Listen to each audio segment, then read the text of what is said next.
Sometimes we have to ask ourselves, what's using my life? Heard a guy give a lecture one time that says, we are today what we were when. And he was talking about the fact that we, to a great extent, behave, think, react because of some previous experience that we've had. One of the things that we know about life is that it is always changing. Sometimes you're up, sometimes you're down. Sometimes things go real well, and sometimes they don't. Sometimes you're happy, and sometimes you're sad. Now that's that thing called life. And when we begin to understand and know that, accepting that reality that we will never ever have things just on an even keel all the time, that you're going to have some ups and you're going to have some downs, but during those down moments, that's where the growth takes place. That's where the work is. See, anybody can feel good when they have their health, their bills are paid, they have happy relationships, the children are acting normal, business is successful. Anybody could be positive then. Anybody can have a larger vision then. Anybody can have faith under those kinds of circumstances. See, but the real challenge of growth, mentally, emotionally, and spiritually, comes when you get knocked down. Somebody said that adversity introduces a man to himself or a woman. How you handle it, that's where the growth takes place. When I was facing some challenges, I had a guy say something to me, and I suggest this is one of the first things that you want to do when you're facing a challenge. You want to get unstuck. Evaluate where you are. Look at it, assess yourself. Assess yourself and assess the situation. What brought you there? What role did you play? Earl Nightingale had a saying I like. He said, all of us are self-made, but only the successful will admit it. What has brought you to this point? What did you learn from it?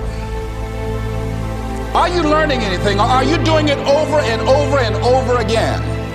Somebody said that insanity is doing the same thing in the same way, expecting a different outcome. Are you going through it, or are you growing through it? Are you bigger and better because of it? Because it's not going to leave you until you grow through it. I was going through a major challenge in my life that was wearing me out, that was using me. And one of my students told me in a class that I was teaching, Lessons in Truth, she said, Les, until you handle it with grace, it will stay in your face. The challenges of life. How do we get stuck? A friend of mine went through a divorce. My best friend. He had a wife that did not love him as much as he loved her. It was his first real true love. He was a very religious man. Did not believe in divorce. He made a mistake, and he paid for his mistake with a lot of pain, a lot of tears. And there came to a point where he knew he should have gotten a divorce, but he was stuck. He was stuck in something called revenge. He said, she's made me so miserable, I'm going to pay her back. He was stuck. And he stayed in there longer than he should have, because it began to attack him. It began to affect him psychologically. And as a result of that, when he eventually did get a divorce, he took that same attitude to other relationships, looking for something to go wrong. He was burned so badly, he did not want to risk pain again. He was going in relationships trying to avoid pain. When it became too close, he would do something to make sure the relationship did not work. He would always try and find something wrong with the person, because there are no perfect people. So if you look for it, you can find it. He was stuck in revenge. Another friend of mine, working on a job, loved the company very much, expected to retire there. And one day they called him in the office, asked him for his badge and identification, called the security man up, walked into his desk, told him he was fired and he had to leave then. He was devastated. And if you came anywhere near him, he will tell you his story, as we all have stories. Even when he got a job, he went on the job telling anybody who would listen how they fired him unjustly. And he always ended with, it wasn't fair. Life isn't fair. Life just is. It's not fair that birds eat worms, and they do. So we can't even deal with what's fair. But he's stuck in the fact that it's not fair. I don't deserve that.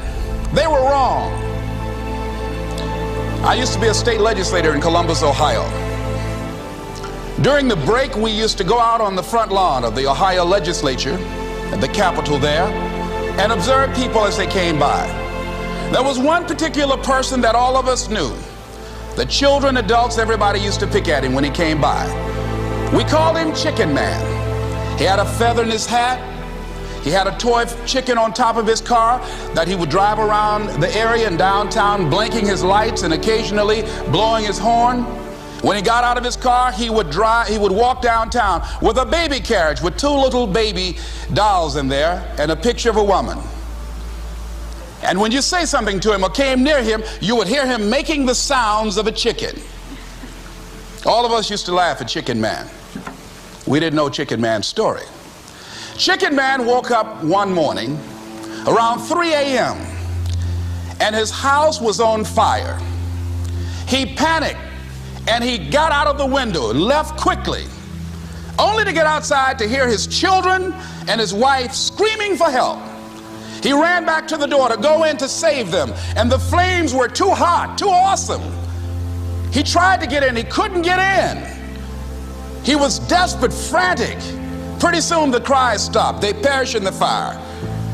His brother-in-law came, found out that his sister had died and his niece is in the fire, grabbed Chicken Man and started beating him. "You chicken, why did you save my sister? You're a chicken, you're a chicken." When the people pulled him off Chicken Man, they picked him up and said, "Are you all right?" And Chicken Man looked at him and he started making the sounds of a chicken. He never ever overcame that tragedy. He was stuck from that experience. None of us knew why Chicken Man went around with this picture and these little dolls. I remember when I was stuck in anger for a long time, when I made a commitment to my adopted mother that I was going to purchase her a home. I'll never forget the experience of working real hard to get the money for the down payment. Someone had told me of a beautiful home in an exclusive area of Miami.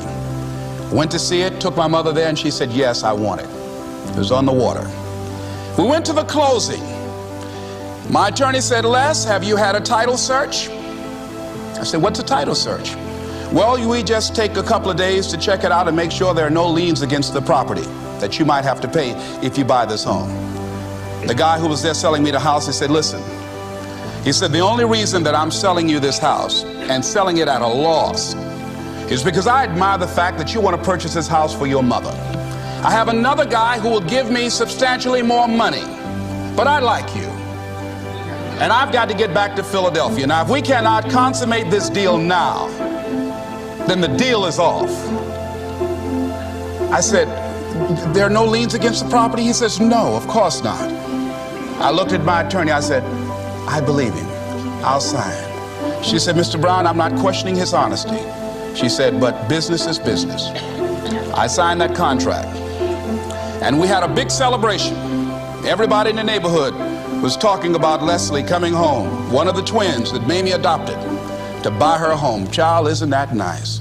God is going to bless him. A few weeks later, I received a letter, a registered letter, indicating that the house was going up for sheriff's sale on the courthouse steps. A man had filed a $12,000 lien against the property because the previous owner owed him that money. And if I did not come up with $12,000 in 30 days, he was going to sell the house to the highest bidder. I called this man and said, "Mister, my name is Les Brown. I purchased this house. I had nothing to do with your prior bill." He said, "That's not my problem." He said, "You should have had a title search." I said, "Can you give me time?" I said, "My mother is an older lady. She has a bad heart." And I said, "Please," I said, "if you just give me the time, I don't know how I'm going to do it with the house note and everything else, but I think I can pay you at least $2,000 a month, and within 6 months, somehow I will pay you your money." He said, "No, I want it all in 30 days or you get out." I did everything I could, racked my mind thinking about how I could get $12,000 because I took everything I could to get the money just for the down payment and the closing. I finally had to face the reality that I wasn't going to be able to do it. I was up around 2 o'clock in the morning, walking back and forth, thinking, how was I going to tell my mother this? My children were there in the room sleeping all night long. I agonized over this. I lost over 23 pounds. Pretty soon I went in the room where my mother was sleeping, and I said, Mama, I got down on my knees by the bed. I said, Mama, I got to talk to you. And she said, what's wrong? I said, Mama, I said, we got to get out the house. I said, in my haste to buy the house, I made a mistake. She said, that's all right, baby. I didn't like this house anyhow.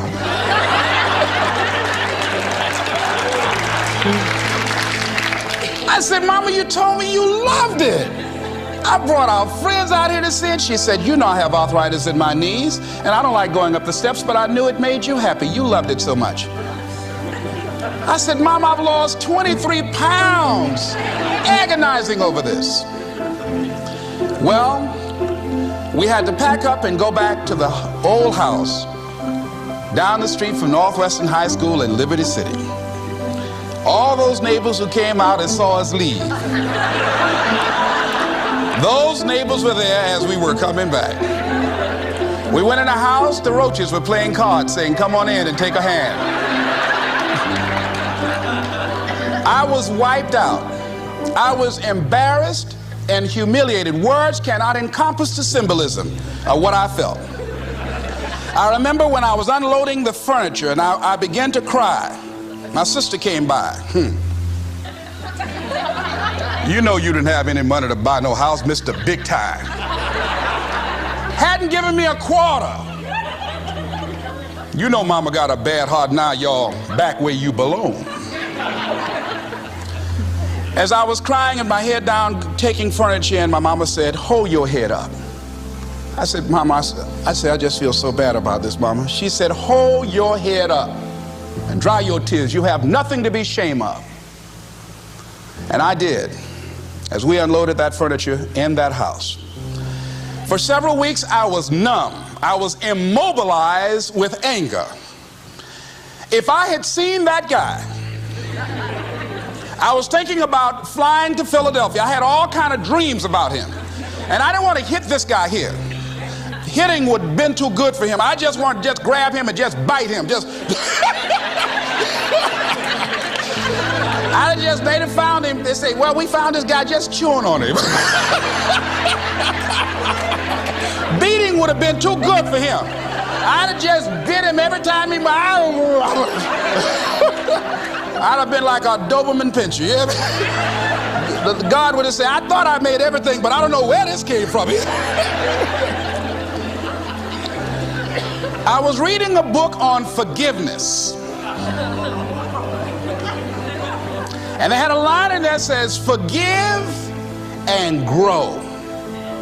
I had to let that luggage go. You see, your mind is you know, when you go into a service station to get gas, you don't go in there and just start pumping. When you push the lever up, it clears the previous bill. By the same token, if you want to begin to move, you've got to clear your mind of all the unnecessary luggage and baggage that's weighing us down. I couldn't move. I couldn't think about what am I going to do to get out of this situation, because I was so concerned about what happened and what he did to me and how bad it was. I was so stuck in that I couldn't even focus on what I should have done. Feeling sorry for myself and angry, and none of that was taking me anywhere. So pretty soon I learned through effort, made a conscious, deliberate, determined effort. I had to let it go. I had to forgive it. Let it go and begin to focus on developing myself. And I say to you, you're going to have people to do things to you. Things are going to happen to you. And the most important thing to do is to harness your will and let it go and move so you can grow, so you can get on with your life. You must work on yourself continuously. Never be satisfied with yourself. Always know that as you invest the effort and time on you, that's the greatest ability that human beings have above animals. See, a dog can't be anything but a dog. Tree can't be anything but a tree. Human being, you've got unlimited potential. You can put effort on you, and by concentrating on you and developing you, you can transform your life wherever you are right now.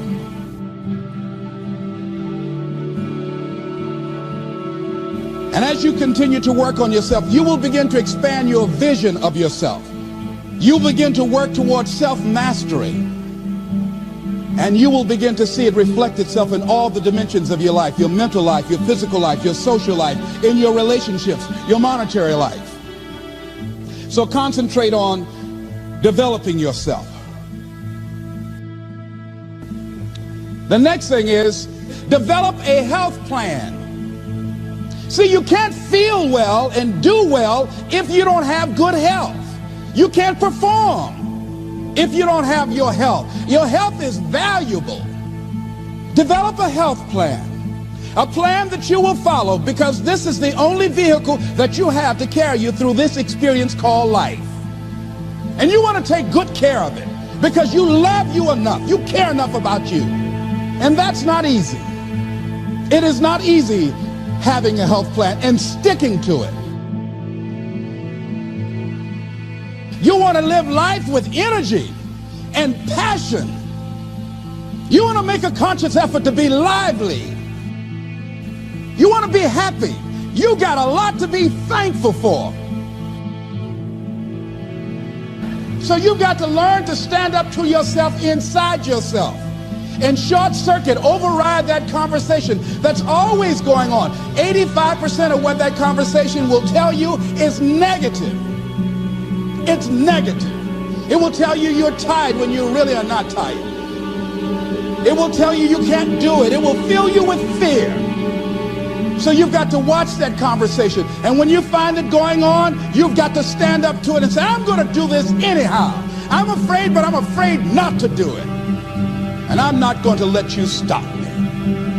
The biggest challenge that you will have in life is you. There's an old African proverb that says, if there's no enemy within, the enemy outside can do us no harm.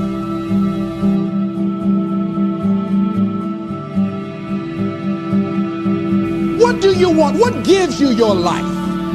How will you know when you got it? What will make you happy?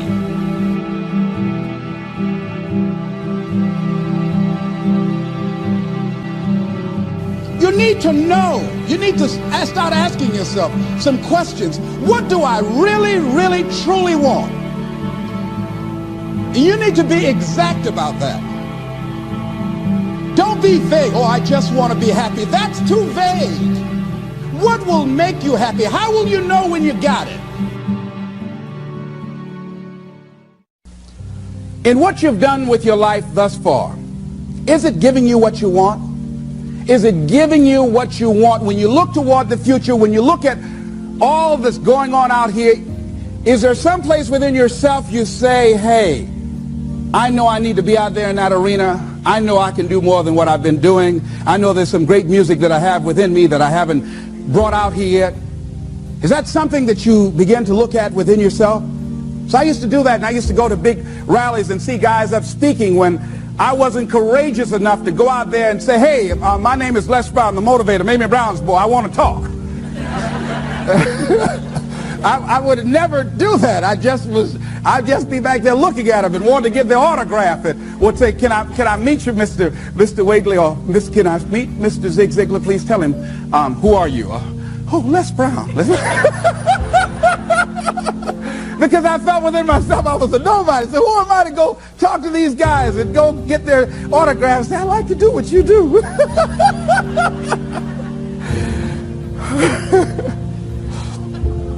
See, I say if you look at your life, and if you're not getting what you want, you owe it to yourself to do something differently.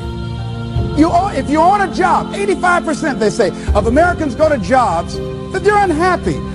If you're doing something 8 hours a day that you don't like, it's not giving you what you want, it's not giving you a strong feeling of satisfaction and fulfillment, you're miserable, you hate to go there, you're depressed just thinking about it, you sing the Thank God It's Friday song every week, it's giving you headaches just thinking about it on Sunday afternoon after the football game goes off. if that's what it is, you owe it to yourself to start strategically working to change directions. See, but you know what most people will do? Most people will resist change. Most people will fight change as if change would be worse than what they're experiencing. See, they know this. They're familiar with this. Most people will not challenge the unknown. They won't just step out there. See, there's certain things that's got to be in place. They got to see it all together. And life isn't like that. That's not how you grow. So as you look at your life, you're saying, I'm not getting what I want. As you begin to look toward the future, begin to know that whatever it takes for you to create that, you've got that in you. You've got that. You've got genius in you. You've got goodness in you. You've got creativeness in you. If you decide to take the initiative to change the current quality of your life, I say to you that you will find that the universe is on your side, that life is on your side. Now, will it be turbulent? Yes. Will it be easy? No, no. Will you have some opposition? Yes. Will I make a lot of mistakes? Yes. Will I get hurt? Yes. Yes. See, a lot of people won't try anything different in life because they don't want to get hurt. Let me tell you something. It's too much pain to duck. Pain is everywhere. You can hide under here. It will come where you are. Really, if I go back here, pain will come. Hey, Les, come on out. It will come. It's everywhere. Viktor Frankl calls it unavoidable suffering. You can't duck it. But most people spend their life not wanting to deal with the pain of rejection, the pain of defeat, the pain of being disappointed, the pain of losing, the pain of failure, the pain of being criticized, the pain of not being liked, the pain. That's called life. Life is full of pain. It's everywhere. But guess what? There's no gain without pain. Now, if you're going to hurt anyhow, get some yardage out of it.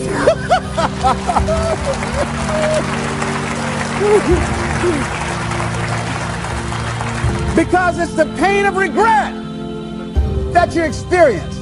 If I had it to do over again, that's a pain. Don't you know that's something? When you know, I was in a seminar once and this lady stood up. If I had my life to live over again, she talked about all of the things that she would do. And you can feel the pain of regret in her voice. The pain of regret. She still experienced pain. She was trying not to experience the pain of defeat, the pain of disappointment, the pain of loss, the pain of lack of support. And she still experienced pain. It was right there. We can't get around it. Most people are governed by their habits, their fears, and the opinions of others. A lot of people never try anything differently because they have been convinced by people in their lives that they value that they can't do it. They're living within the context of the opinions that other people have of them, the low expectations. Many people doubt themselves because when they thought about doing something at some critical point in their lives, somebody they respected and honored, somebody they believed in, somebody that they loved, someone they trusted said, you can't do that. And they accepted that. That's why I didn't go off to college. I had an instructor that I believed who said, you're not college material, Mr. Brown. You're not as smart as your brother Wesley or your sister Margaret Ann. You're not college material. Why don't you try and get you a job at the post office? Try and do something with your hand, or go down to the Miami City Sanitation Department and see can you get a job there. Or why don't you try and go into the Army? I took that test, Mr. Tellers, already. What happened? I failed. I told you. Anybody fail the Army test, you're really in trouble. So I went down to the sanitation department to try and get a job, because that's what I believed was possible for me. As you look at your life, ask yourself the question, what would your life be like? What would your life look like if you decided not to care what people thought of you? What would your life be like if you decided to give up some of your fears? What would your life be like if you decided to become courageous? What would your life be like? If you decided to act on your dream, if you did what you felt in your heart. You know what courageous means? Tom Rusk and Randy Reed said. They said that courage comes from a French word which means of the heart. How does it feel to you?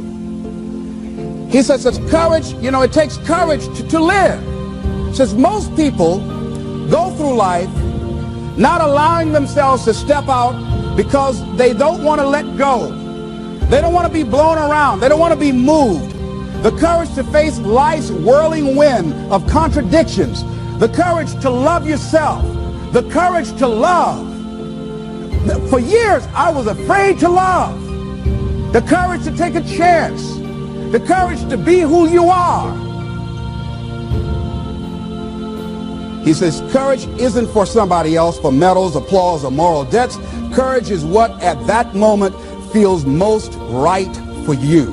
Not just situational ethics, but what feels right in your heart. The word of the heart. What feels right in your heart. One great philosopher says, cowards die many times before their deaths. The valiant never taste of death but once. What does that mean? That valiant people aren't afraid? No, no, no. It means that they experience that fear and they move forward. They move forward anyhow. Many people are dead now. Many people are allowing their dreams to die. Many people are allowing their ideas to lie dormant and collect dust. Many people have all this talent and ability that they are allowing to be buried inside of them, that they will take with them to their graves because they didn't have the courage to be who they are. And I say, as you begin to look toward the future and manifesting your greatness, it's going to take everything in you, that your life deserves the concentrated effort to begin to look at how is it that I can express more of me? How is it that I can bring my ideas out here now? How is it? And start living with a sense of urgency, because you're here today, you're gone today. Life is unpredictable. It's uncertain. There are no guarantees.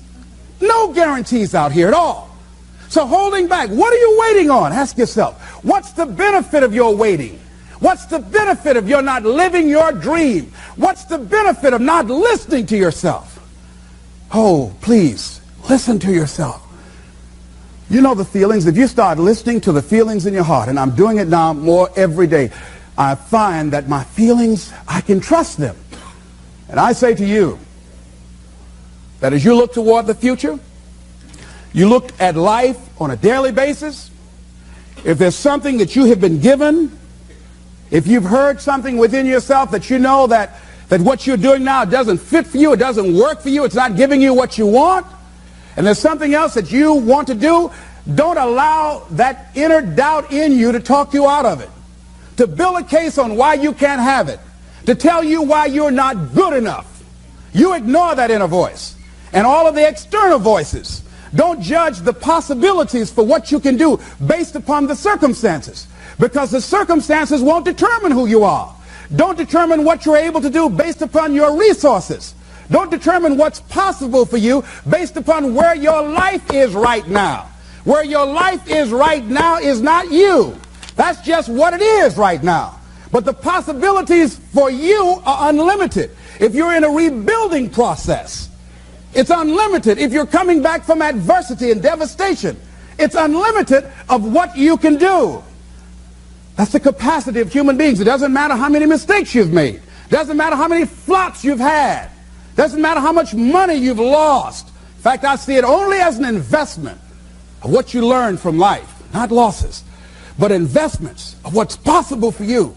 And I say to you that once you start listening to yourself, and as you begin to act on your dream, as you start just trying to find your way, doing what you can with what you have, you will start seeing things opening up for you. You'll start attracting people. You say, where'd they come from? Things will start coming together, clicking for you. You say, whoa. You start brainstorming. Ideas will come out of nowhere as you focus on it. The key to it is to begin to focus on what it is you want to do. Why, Les? Why is that important? Because as you focus on that which you want to do, that which we focus on, that which we give our energy to, it will begin to multiply. It will begin to expand. It will begin to develop your consciousness. And out of that comes your greatness. Out of that comes a commitment. Out of that comes a passion for life. Out of that comes a special power that you have in you that you haven't even called on yet. See, the powers that we have will never reveal themselves if we don't challenge them, if we don't put ourselves in a position where we have to use them. So one of the most important things is reading a book that's a really interesting book called Instant Millionaire, and the guy said, put yourself in a position where you can't retreat, where it's do or die, sink or swim. Here's what you'll find out. You'll develop incredible swimming skills. Or swallow half the pool of life. You'll find yourself stroking unlike you've ever seen before. Through the inspiration of desperation, you'll become more creative than ever before. So what is it? How do we handle that whole piece?